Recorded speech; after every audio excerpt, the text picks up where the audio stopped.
They locked me out of the business, so I built a better one. The morning it happened, I had just made coffee for everyone. That's what I remember most. Not the meeting, not the words, not the silence that followed. The coffee. I had been with that company for 6 years. 6 years of early mornings and missed dinners. 6 years of solving problems no one else wanted to touch. I was there when we had 4 clients and no office. I was there when we landed the contract that changed everything. I was there when Marcus, my business partner, my friend, said, "We couldn't have done any of this without you." I believed him. The meeting was called for 9 a.m. on a Tuesday. No agenda. Just, we need to talk. I walked in expecting a new client, a new problem to solve. What I found instead were 2 lawyers, a document, and no eye contact.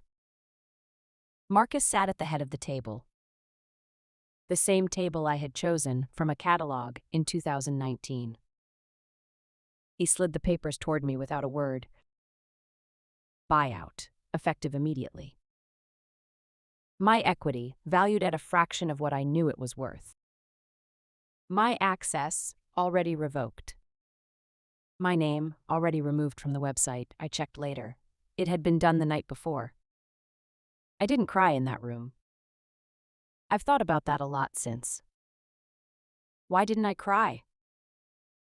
I think it's because some betrayals are so clean, so surgical, that your body doesn't know how to respond to them. It just goes quiet.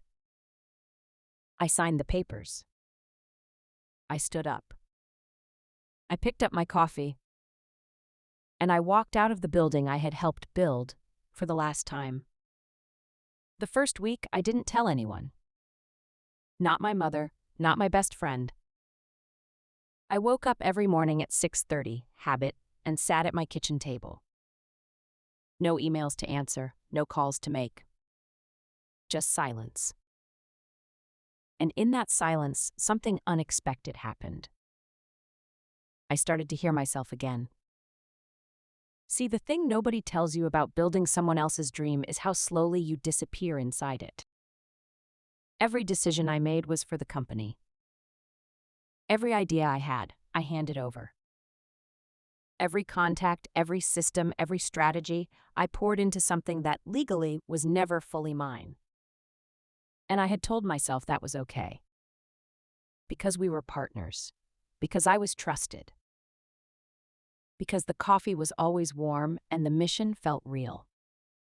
By week 3, I opened a notebook. Not a business plan, not a strategy deck. Just a notebook.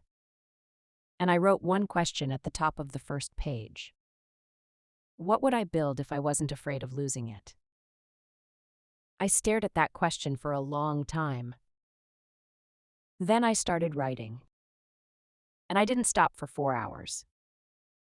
What came out of that notebook wasn't just a business idea. It was everything I had learned and never been allowed to fully use. At my old company, my ideas were edited. My instincts were overruled. My voice was welcomed in the room until it wasn't. But I had watched, I had learned, I had built. And now, no one could take that from me.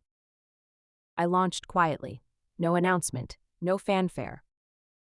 Just a website, a clear offer, and a list of people I had genuinely helped over the years. I sent 12 emails.